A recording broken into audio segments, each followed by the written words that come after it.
So on the programme this morning, we'd like to talk about post-traumatic stress disorder. I wonder if that's something that you or someone in your family has suffered from and how it affected you, and perhaps how you dealt with it or maybe are still dealing with it. You can give me a call on 03459 570057.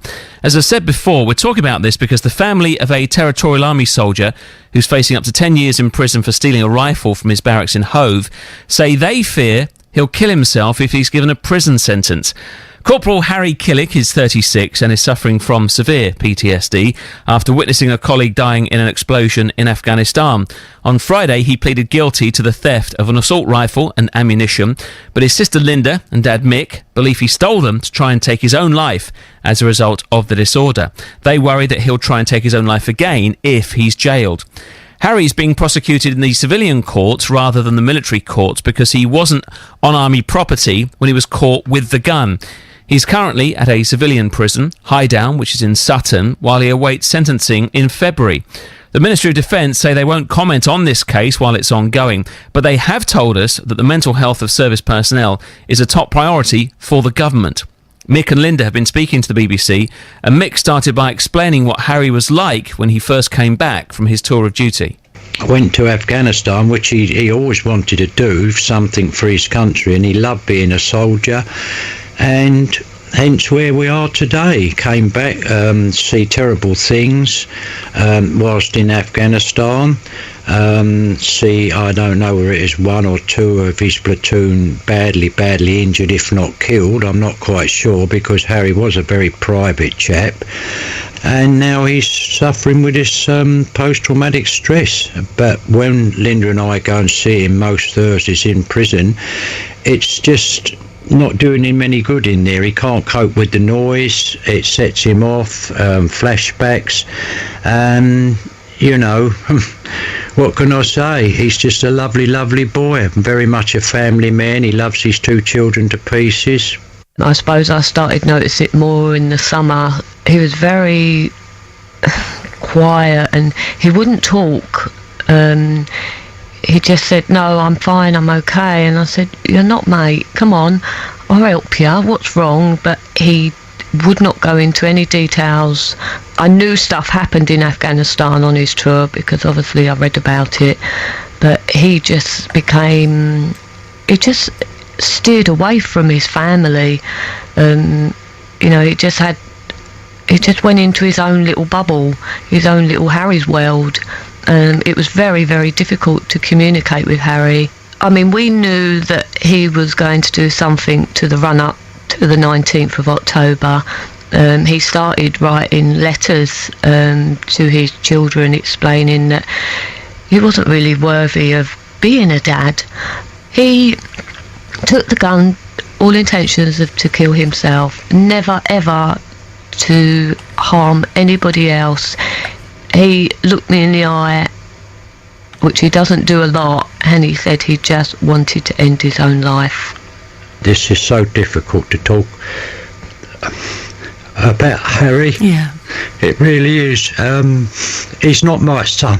In that prison, it's doing him no good. He needs help. He really, really needs psychiatric and medical help for his condition. Well, that's Dad Mick and Sister Linda speaking about Harry Killick. And we're having a conversation this morning about PTSD, post-traumatic stress disorder. Is that something that's affected you or your family? Perhaps your dad had it after serving the army, or maybe you've experienced it yourself after going through a trauma. I'd like to hear your story this morning, 03459 570057. Joining me now is Bob Paxman, an SAS veteran from Midhurst. He suffered from PTSD and has founded the organisation Talking Two Minds to help other former servicemen. Hello, Bob. Good morning, Danny. Just your reaction to what Linda and Mick were saying there. How did you feel when you were hearing what they were saying? Really quite moving, actually. I was on the TV with them yesterday, and they're a very gentle family. And this is obviously, struck home and deeply upset the family members. And it's a crying shame that Harry's not getting the support that he actually needs in there. It's something that really needs to be addressed. He's seen colleagues killed, and for your average civilian in the street like me, I can't imagine how you start to process that information. Can you shed any light on that for us, Bob? Well, to be quite honest, I don't think anybody's going to come back from a hostile environment unscathed. Everybody brings back an aspect of the event, the environment in which they were in at the time. It's never ever going to be easy for anybody to witness or be involved in anything that's life-threatening or has been horrific to actually look at or be involved with. So this is something that's going to be taken away by everybody. But everybody processes that differently and deals with it differently, do they? Absolutely, yeah. There's the old adage that one man's nightmare is another man's playground. So something that upsets one person won't necessarily upset somebody else, and it wouldn't necessarily either be upset at the time. It could come out later on, several years down the line, when you haven't actually processed the information in the event itself. That then it comes back up, and you actually try and resolve that at the unconscious level, and that's where some of the problems actually start. So, Bob, can you try and give us a bit of insight? What does it feel like for you? How does it make you behave, feel, think when you're suffering from PTSD? Well, first of all, you got the day and the night times. The night times can be absolutely horrific, where you wake up, you haven't got a clue where you are. You're reliving an event or reliving a series of events that have, if you like, been squashed together. And it's you're waking up and you're sweating and you just complete disorientation. It's very much like a nightmare, and I think pretty much everybody out there's had a nightmare at some stage. And when you wake up from that nightmare, you don't actually wake up. You're still carrying that with you, so you're still awake in the room, but you're still in the nightmare. If you see what because for most of us, a nightmare is a situation that hasn't happened. But you're saying Absolutely. You're reliving thing. Can you give me an example, perhaps, of what yours might have been? Well, various incidents. I don't want to go into detail on this, but various incidents in Iraq, in Bosnia, Northern Ireland, basically where an event has happened, or there's been there's been an event or an incident over a period of time, and that's built up, and those memories were not at the time distressing because of the training, because of the way that things were unfolding. You had to follow your skills and drills. But afterwards, many years later, reliving those events as they came back to haunt me were really, really quite traumatic, and they were in graphic detail as well, with the, if you like, with the tastes and the sounds and the smells and the actual vivid pictures. That's of a night time. As detailed as that, really? Absolutely, yeah. Then you've got your daytime aspect as well, where with me, as a particular case, I would be sat down on my own for about 5 minutes. My mind would start working, and all of a sudden it would be like somebody was drawing down one of those projector screens, and the memories would start coming back, and they were really, really horrific at one point. So it's really quite a debilitating condition that quite often creeps up on people, and they just don't recognise the fact that there's something wrong. Often the last person to actually realise that there's something negative going on in their life is the person that's suffering. What help is there for you, either while you're still serving or when you come out? Well, while you're still serving, there's TRIM, which is trauma risk management, which identifies that there may be a problem, but that's completely flawed, to be honest, because if somebody doesn't want somebody to know, if you don't want your senior management to know that there's something wrong with you, you're not going to tick the boxes to allow them to say, oh, he's suffering with this. So quite a lot of people lie on the TRIM process.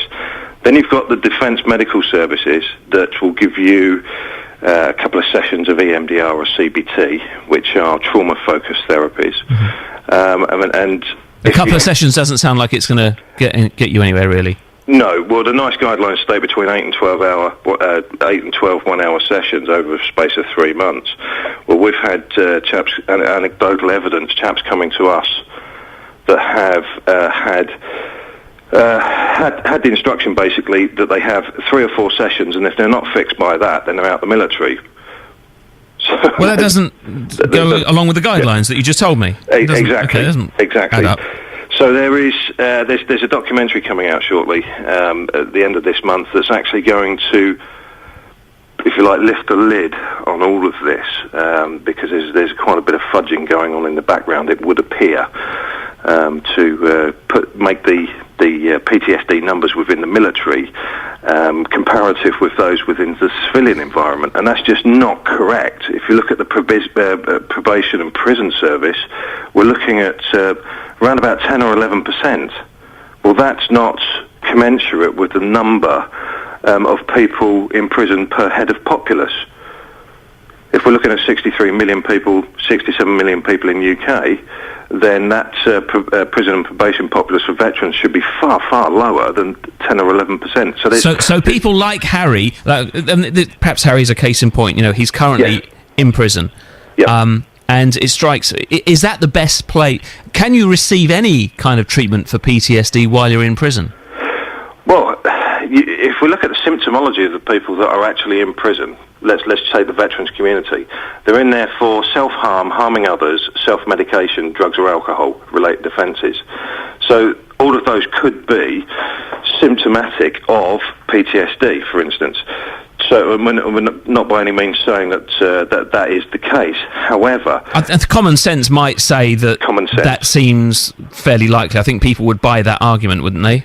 Absolutely, absolutely. So there's something going on there. And then if we look at the number of suicides per head of populace that are, if you like, deployed to a hostile environment, let's take the Falklands, 12,000 men deployed, 250, 55, 56 guys killed in the conflict itself.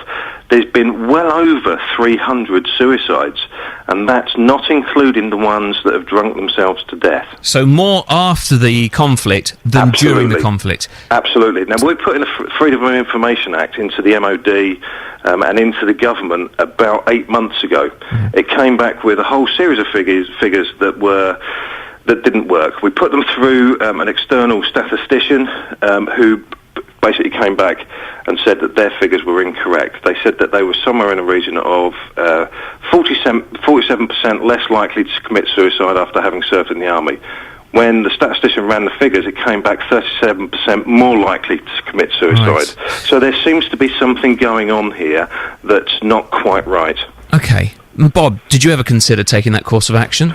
Absolutely, yeah. I tried to shoot myself in South Africa whilst I was down working down there. If you like, cross-border civilian operations. What stopped you, or what? I just had a complete breakdown. At the bottom of a bottle of whiskey, a 9mm pistol, and I just completely fell apart. Couldn't bring myself to do it. So that was really kind of the tipping point then, that I knew that something was not right. And how did you come back to where you are today from that? Bit of a long story there. Well, give us a sort of a mildly abbreviated version, if you like. Right, an abridged version of this one. Came back to UK when I started working in Iraq.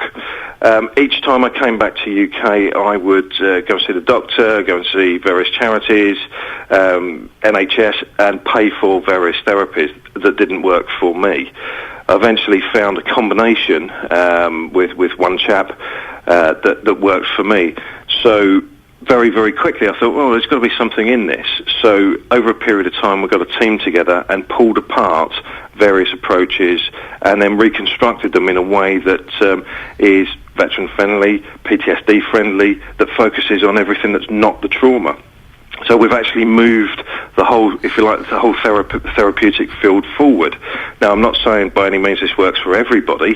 However... And that's the thing, each person has to find the therapy that works for them. Absolutely. Yeah, for some people, a trauma-focused therapy will work. For some people, no therapy will work because they perhaps choose to stay where they are. So what we have is something that appears to work with a vast number of people, and we've got the academic evidence, the rigour, the universities behind us doing the studies, and we've got a big research company now that's massively involved with us. So we're now moved this whole thing forward to the point where we're actually going to be written into the NICE guidelines for 2015. So there's some fantastic stuff going on. Because it's interesting. We talk a lot about on this program about treatment at Headley Court and the rehabilitation of soldiers who've had physical problems coming back from conflict, that the mental side of things, not quite so easy to evaluate, not quite so obvious. Absolutely. Well, there doesn't seem to be anything other than a sticking plaster. If we look at the mass treatment of people with trauma-focused therapies, because all of the trauma-focused therapies are backed up with drugs. So I would say probably 8 out of 10 people that are experiencing therapy are actually medicated at the same time as well, which creates a revolving door client. So every 12 or 18 months they then start a new course of CBT or a new course of EMDR backed up with drugs. Well, how should the rest of us feel, Bob, about that side of the care of serving soldiers? Should we be more worried than perhaps we are? Not worried because of the soldiers, no. This is something... No, but PTSD, more worried that we're not taking due care of them. It's not just the soldiers. PTSD is a widespread thing that reaches far into the civilian community as well. It's somebody who's involved in a car accident, a murder, a rape, witnesses something that they perhaps shouldn't have seen that could possibly be life-threatening, will have a negative impact on those people. So it's something that we need to raise the awareness of this so that people understand, and it's not just PTSD, it's a whole array of mental health issues. We come from a country that in the 40s and 50s there was this huge stigma of mental health where we just used to lock people up. That shouldn't be the case. Yeah. It's a case now where we need to raise awareness around all of these mental health issues and actually start embracing the fact that there are 1 in 4 people at some stage during their life will experience some form of mental health condition. It's very, very natural. It's very normal, and we need to raise the awareness around this and embrace it. A terrible thing that's happened to Harry, and that we heard the impact it's had on his sister and his dad. Bob, thank you for giving us so much detail on that and for chatting to us today. All the best. Thanks. Thanks, Danny. That's Bob Paxman, SAS veteran from Midhurst, and has founded the organisation Talking Two Minds. So you can look them up online, and it's the figure 2 in there, Talking Two Minds. So, as Bob was saying as well, PTSD not solely reserved for people serving in the military, can happen in civilian life as well if it's happened to someone in your family or you yourself. What's it like, and how have you dealt with it? What sort of help was available to you? Give me a ring, 03459 570057 at BBC